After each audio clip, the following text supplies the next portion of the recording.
In the land of Uz, there lived a man named Job. He was known far and wide as a man of integrity, someone who feared God and turned away from evil. Job was not an ordinary man, he was greatly blessed. His household was large, his wealth immense, and his reputation unblemished. He owned 7,000 sheep, 3,000 camels, 500 yoke of oxen, and 500 female donkeys. He had a very great household, with servants who managed his flocks and fields, and he was considered the greatest of all the men of the East. His wealth was not just measured in numbers, but also in the respect and honor people gave him. Yet, despite his riches, Job was a deeply humble and faithful man. He never allowed his wealth to define him. His heart belonged to God, and he was known for rising early in the morning to offer burnt offerings for each of his children, thinking, "Perhaps my children have sinned, and cursed God in their hearts." Such was his dedication, not only to his own righteousness but to the spiritual well-being of his family. Job had 10 children, 7 sons and 3 daughters, and they loved each other dearly. They often feasted together in each other's homes, and Job rejoiced in seeing his children united in love. This harmony in his household was another sign of blessing, for peace within a family is a treasure far greater than gold. But while Job was blessed on earth, a conversation was unfolding in the heavenly courts. One day, the angels came to present themselves before the Lord, and among them was Satan. The Lord said to Satan, "From where do you come?" Satan answered, "From going to and fro on the earth, and from walking back and forth on it."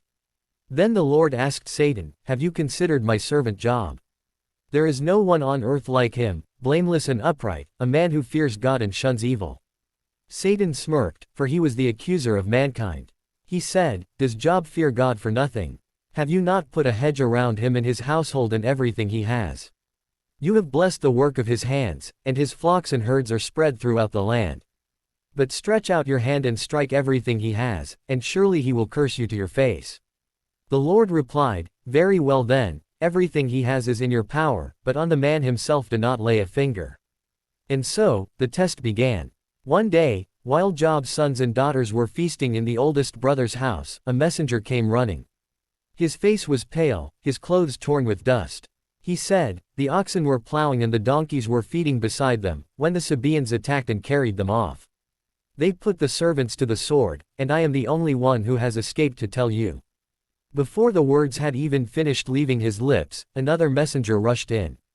He cried out, "The fire of God fell from heaven and burned up the sheep and the servants, and I am the only one who has escaped to tell you." And while he was still speaking, a third messenger came, trembling as he spoke. "The Chaldeans formed 3 raiding parties and swept down on your camels and carried them off. They put the servants to the sword, and I am the only one who has escaped to tell you." As if this were not enough, the final messenger came, his voice heavy with grief. "Your sons and daughters were feasting and drinking wine at the oldest brother's house, when suddenly a mighty wind swept in from the desert and struck the 4 corners of the house. It collapsed on them, and they are dead.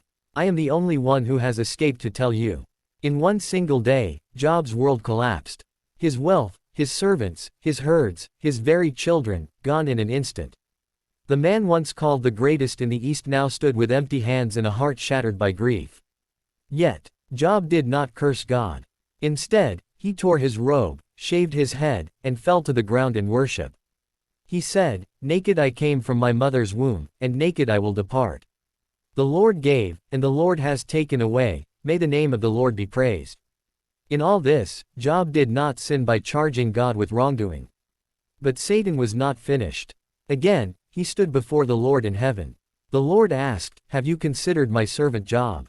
There is no one like him on the earth, blameless and upright, who fears God and shuns evil. And he still maintains his integrity, though you incited me against him to ruin him without cause." Satan sneered and said, "Skin for skin. A man will give all he has for his own life. But stretch out your hand and strike his flesh and bones, and he will surely curse you to your face." The Lord said, "Very well, he is in your hands, but you must spare his life." So Satan afflicted Job with painful sores from the soles of his feet to the crown of his head.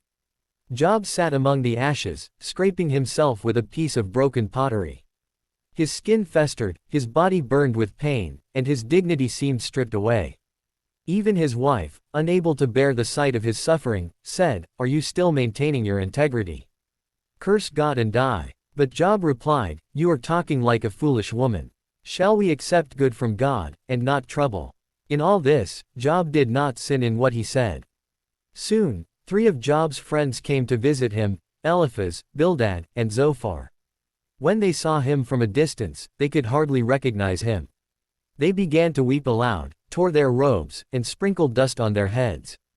For 7 days and 7 nights, they sat with him on the ground without saying a word, because they saw how great his suffering was.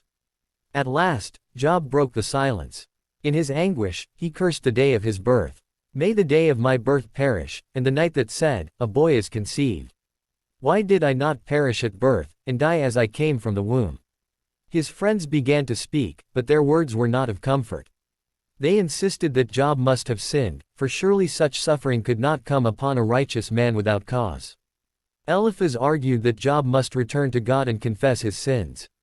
Bildad said that God does not pervert justice, and therefore Job's children must have sinned. Zophar went further, declaring that Job's punishment was less than what he deserved. But Job maintained his innocence. He cried out to God, demanding answers. He said, "Though he slay me, yet will I hope in him. I will surely defend my ways to his face." Job longed for a mediator between himself and God, someone who could plead his case.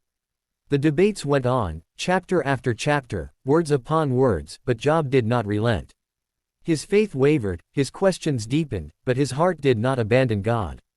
Finally, a younger man named Elihu spoke. He rebuked Job for justifying himself rather than God, but he also rebuked the 3 friends for condemning Job without evidence. Elihu declared that God speaks in many ways, through dreams, through suffering, through warnings, and that Job should listen humbly. Then, out of the whirlwind, the Lord himself answered Job. His voice thundered with questions that Job could not answer. "Where were you when I laid the earth's foundation? Tell me, if you understand. Who marked off its dimensions? Surely you know. Who shut up the sea behind doors when it burst forth from the womb? Have you ever given orders to the morning, or shown the dawn its place?" The Lord's words humbled Job. He realized that he had spoken of things too wonderful for him to know. He said, "My ears had heard of you, but now my eyes have seen you. Therefore I despise myself and repent in dust and ashes." The Lord was angry with Job's friends, for they had not spoken the truth about him as Job had. He commanded them to offer sacrifices, and Job prayed for them. And the Lord accepted Job's prayer. Then the Lord restored Job's fortunes. He gave him twice as much as he had before. His brothers and sisters and everyone who had known him came and ate with him in his house. They comforted him and gave him silver and gold. Job was blessed in his later life more than in his earlier days. He had 14,000 sheep, 6,000 camels, 1,000 yoke of oxen, and 1,000 donkeys. He also had 7 sons and 3 daughters once more, and the daughters were the most beautiful in all the land. Job lived 140 years, and saw his children and their children to the 4th generation. And so, Job died, an old man full of years. His story remains as a testament through the ages, that faith tested by fire can come out purer than gold.